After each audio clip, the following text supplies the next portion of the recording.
this morning we're in the same set that we were at yesterday, where we had the double with the fox and the coon, and this is not entirely uncommon. Now we've got another fox here. This is probably the mate of the last fox that we caught. This looks like a female, a little bit smaller. Not uncommon at all. We don't have a ton of foxes around here. We have almost no reds, but we do have some grays. But the coyotes are pretty hard on them, just like they're hard on the reds. And you know, they have their own specific scent, these grays do, and it's not uncommon to catch one and then the next day or 2 days later to catch the second one, because they run in these little pairs, male female pairs, and they don't have a giant area that they live in, so not uncommon at all. So we're going to release this one so it can go back with the male that we caught yesterday and have some more little fox pups. But this T-bone obviously works, and this area is obviously a good spot. You can see this is where we're set up at, right here, where all these 2-track roads come together next to this pond. Three different roads come together here. So it's a good place on the side of this ridge. They're working the side of this ridge with all this brush and stuff and everything in here. So we'll fix this, let this fox go, and get back down the road.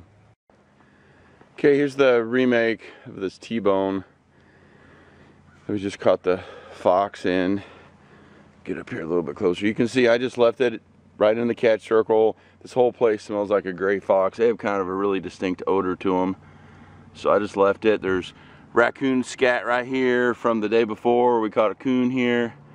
All I did was, the T-bone's still there. I just kind of covered it up with some of the debris that's left here. I punched a little punch hole on each side, which I had not done previously. Sometimes I do that, sometimes I don't. In this particular case, I put a little punch hole on each side, added a lure to both sides. The bait was still actually inside the T-bone, believe it or not, so I just left it. And then I just rebedded the trap and kind of smoothed it all out, and you can see, you can't really tell. I mean, it all looks pretty much the same. All looks like something was here, and so this should be really attractive now to coyotes and everything else, especially coyotes, which is what I'm after, because everything is going to smell like a gray fox. And now that I've caught both this pair, they should not come back here. They should stay away from it now that they got caught here. And hopefully I'll have a coyote here tomorrow. Although they're calling for a bunch of rain the next day or two, so that may hamper things. But we'll see how it goes. Okay, on this particular set, you can see that something messed with this T-bone. They came around from the back, dug up the back, scratched all over here. They actually walked around into the front. You can see there's a track there, a track there, and a track there. They stepped 3 different places, just did not step on the pan. And they just basically tore all this up. I've had this happen before with these T-bones. You can see where they kind of came in from here and kind of dug at the T-bone. I wish I had a game camera here. Sometimes you'll see them where they actually grab the T-bone and try to pull it out. This is just trapping. It's just part of what happens. I'm not panicking. I'm basically just going to fix this back. Maybe add a little bit of a different lure here, just because give them something different to be interested in, and that's it. And then I'm just going to be patient, and generally what I find is when that happens, within a day or two I end up catching whatever it was that was here. So that's all we're going to do. Just set it back, get it ready to go, and just keep fishing. Okay, so here we are right here on this little area. I've got 2 sets right along here on this little edge where all this brush and old clearing wood is that I catch coyotes on every year. And both my sets here, there's another one right down there, and then this one here, both of them are exactly the same. They're both this.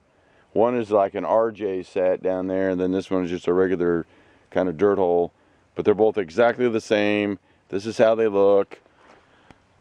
Pulled out, no catch circle, no tracks really to speak of, because you know it's turf, it's hard to tell. Nothing dug at the hole, nothing like that, just this. And if you look barely right there, if you can kind of see, a couple of little pieces of hair of some kind.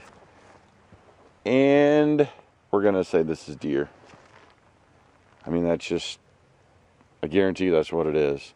The deer are in here, probably just working through this little field, and they smelled these and came over here and got into them. That's the third and fourth sets, I think, in the last 3 days. This is my third check day where deer have got in these sets. So it's still gun season, and maybe they'll take care of some of these deer. There's just too many deer here in the Ozarks.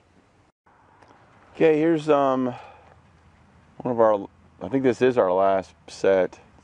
We've got 20 sets out right now is what we got.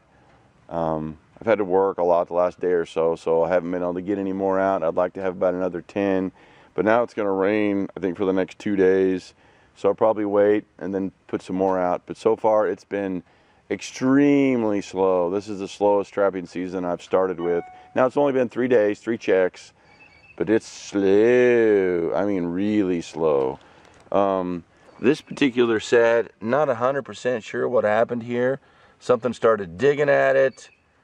Ended up getting my polyfill pulled out a little bit. They did not turn.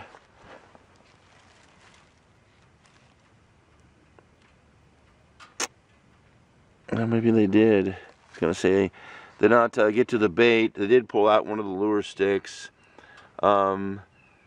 Could be a fox, but I'm gonna guess it's a coon. These coons get into the soft dirt, start digging around. They find that polyfill and think, oh, what's that? And that's what they do a lot. So we'll get this fixed and move on to something else for the rest of the day.